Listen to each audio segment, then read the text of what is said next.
Seniors, you need to know that the joy, the intelligence, the warmth, friendship, and camaraderie that you have brought with you to classes during your time at Live Oak Academy were a boon.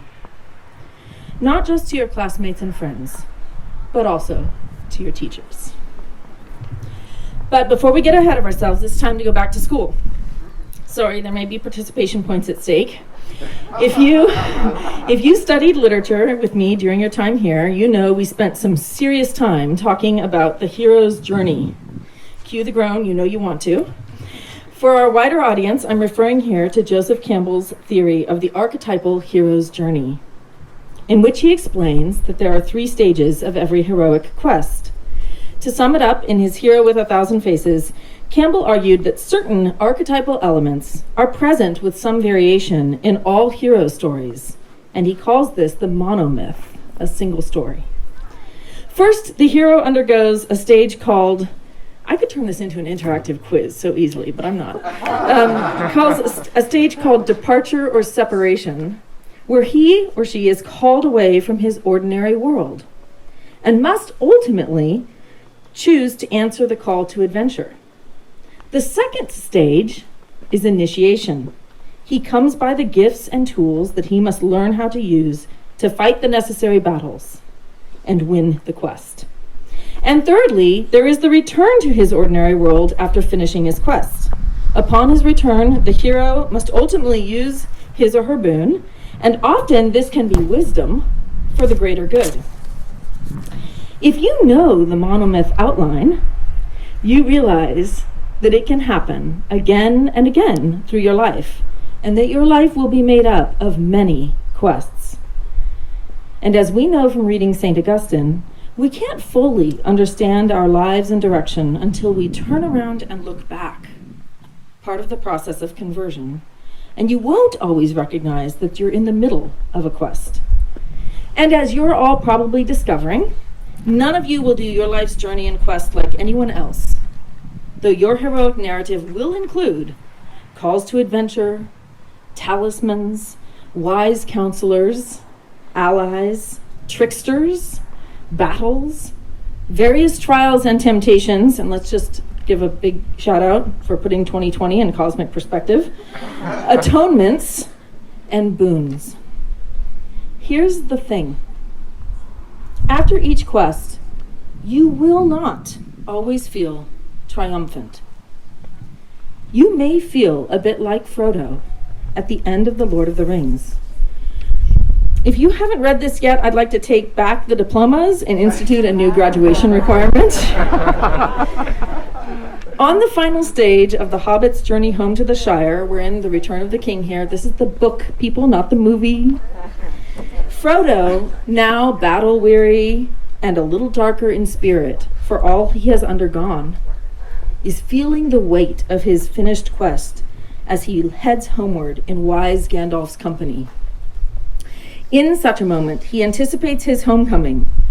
Graduates, this is a Nostos alert. You'd better remember that word. As he says, "There is no real going back. Though I may come to the Shire, it will not seem the same, for I shall not be the same.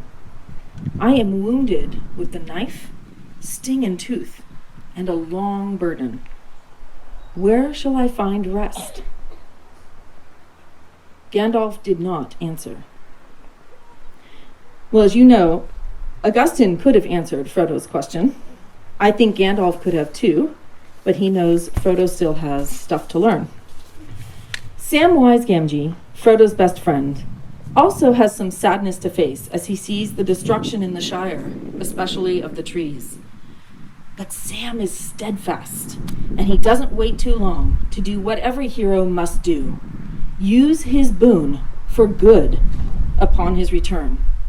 He remembers Galadriel's gift box, and he opens it up at the bidding of his friends to find the soft gray dust and the single precious nut-like seed. There's no real spoilers here. You can still read this and enjoy it. Here's what he says. "But I'm sure the lady would not like me to keep it all for my own garden. Now so many folk have suffered," said Sam.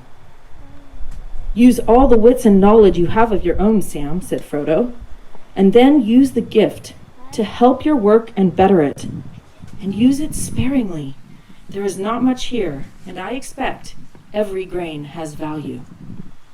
So Sam planted saplings in all the places where specially beautiful or beloved trees had been destroyed.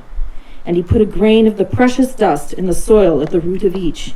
He went up and down the Shire in this labor. At the end, he found that he still had a little of the dust left. So he went to the 3 farthing stone, which is as near the center of the Shire as no matter, and cast it in the air with his blessing. The little silver nut he planted in the party field where the tree had once been. You don't have to read but another 2 pages to find out that spring in the Shire is a time of marvelous growth, richness, and beauty, a time of blessed renewal. You will all undertake further heroic quests, whether you see them as such or not, finishing your education, discovering the shape of your work, building your own families, nurturing your faith. And your day-to-day lives, the work you undertake, the accomplishments, the learning, are all a part of that. You will probably all feel the pressure, as Frodo and Sam did, to accomplish something that seems impossible. But it's likely in the ordinary things that you will achieve the extraordinary and use your boons, the simple act of planting with the gifts you have been given and with the wisdom you have won. There may be weariness and sadness at the end of a quest, but there is also work to be done in bringing back and using what you will have gained, and of looking forward always to the one who will bring us the ultimate renewal and the ultimate rest. We will lay all of our heroic boons at his feet, the small, the enormous, the ordinary, and the extraordinary, and they are all glorious in his sight. Do the ordinary with the knowledge that work is prayer. Plant the seed and grow your trees for their wondrous beauty and grace, like Sam Gamgee's Malorn. Cultivate true friendships like Sam and Frodo, through love, trial, and hardship, and hard-won wisdom. Live and work in hopefulness. Read The Lord of the Rings. Read and listen to the stories and the poems and share them with your friends. Answer the calls to adventure and bring back your boons. Do all these things and be Christ's heroes. To close with one of my favorite Bible verses, Romans 15:13. May the God of hope fill you with all joy and peace in believing, so that by the power of the Holy Spirit, you may abound in hope. Congratulations.